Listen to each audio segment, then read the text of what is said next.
News और मैं हूँ आपके साथ आयुषी से। आए रुक करते हैं खबरों का। यूनियन कार्बाइड का कचरा पीथमपुर में जलाया जाएगा। हाईकोर्ट के आदेश के बाद 40 साल जहरीला कचरा 12 कंटेनर में पहुंचाया जाएगा। पूरी सावधानी के साथ कचरा पहुंचाया जाएगा। भोपाल में गैस राहत एवं पुनर्वास में पदस्थ संचालक स्वतंत्र कुमार सिंह ने बताया है कि कचरे का टॉक्सिक पदार्थ है, उसको पूरी तरह से निष्क्रिय किया जाएगा। 10 टन कचरा पहले भी पीथमपुर में जलाया गया है। उसी के आधार पर हाईकोर्ट ने 337 टन कचरे को जलाने का आदेश दिया।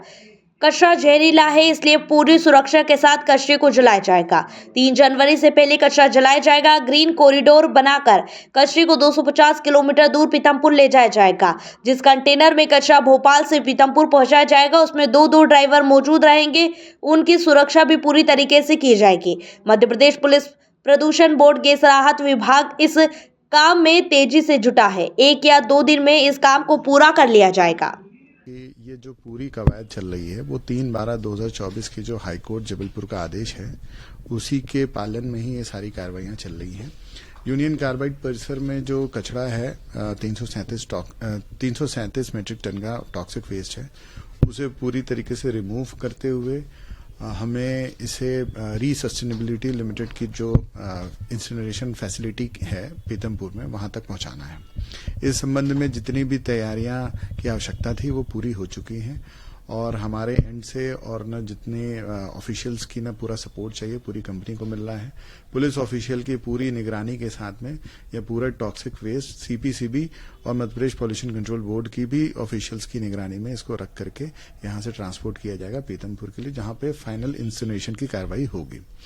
उस पर भी मैं आपको बताना चाहूंगा कि वहां पे जो इंसिनरेशन प्लांट है वो डिफरेंट फीड रेट में चलता है, 90 केजी, 180 केजी और 270 केजी में। तीनों फीड रेट में पहले इसे चेक किया जाएगा। 3 महीने से लगभग 9 महीने के बीच में इस पूरे 337 मीट्रिक टन के कचरे का फाइनल डिस्पोजल होगा। 2 फॉर्म में ये कन्वर्ट होता है। मैं आपकी जानकारी के लिए और आपके माध्यम से जितने भी दर्शकों को मैं बताना चाहूंगा कि किस तरीके से पूरी तरीके से सेफ है। 10 टन का इसका सिमिलर कचरा 2015 में भी ट्रायल रन के थ्रू रख करके इसे इंसिनरेशन फैसिलिटी के माध्यम से डिस्पोज किया गया था। उसकी जो फाइनल रिपोर्ट आई थी उसे हाईकोर्ट जबलपुर में भी अवलोकन किया गया। तत्पश्चात 3/12/2024 को हाईकोर्ट ने कहा है कि जैसा 10 टन का ट्रायल रन लिया गया था, बाकी का जो बचा हुआ जो शेष जो कचरा है उसको भी इसी तरीके से डिस्पोज किया जाए।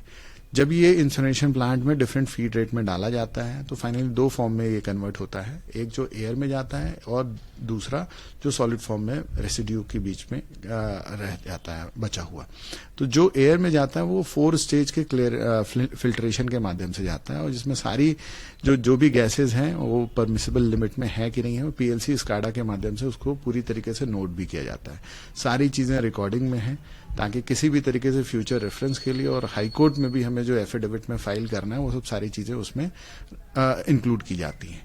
जो सेकंड फॉर्म में जो कि मैंने बताया कि सॉलिड फॉर्म में रहता है उसको लैंडफिल साइट में स्टोर किया जाता है। लैंडफिल साइट इस तरीके से बनाया गया है ताकि किसी भी तरीके से वाटर और सॉइल का कंटेमिनेशन ना हो पाए।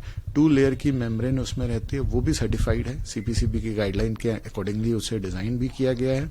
और इस पूरे प्रक्रिया को हमारे पॉल्यूशन कंट्रोल बोर्ड की both from the central government side और स्टेट गवर्नमेंट की साइड से भी सारे ऑफिशियल है इसको मॉनिटर करते रहेंगे 24/7। सर अभी क्या चल रहा है वहां पर? अभी फिलहाल बताना मैं चाहूंगा कि जो लोडिंग की कार्रवाई है वो अंतिम स्टेज में चल रही है और किसी भी समय इसे ट्रांसपोर्ट करने के लिए हम लोग रेडी मोड में हैं। मेरी जो सीनियर पुलिस ऑफिशियल्स हैं उनके साथ में मेरी चर्चा डिटेल में हो चुकी है। जो भी प्रोटोकॉल इसमें यूज होता है हैजार्डस वेस्ट का उसको पूरा पालन किया जाएगा। सारी जो एजेंसीज हैं डिफरेंट डिस्ट्रिक्ट एडमिनिस्ट्रेशन लगभग 5 जिलों से ये कवर करते हुए 250 किलोमीटर का रास्ता ये कचरा तय करेगा। इसलिए इसमें जितनी भी एहतियातन तौर पे जो सावधानियां रखनी चाहिए वो सारी सावधानियां विभिन्न एजेंसीज कर रही हैं।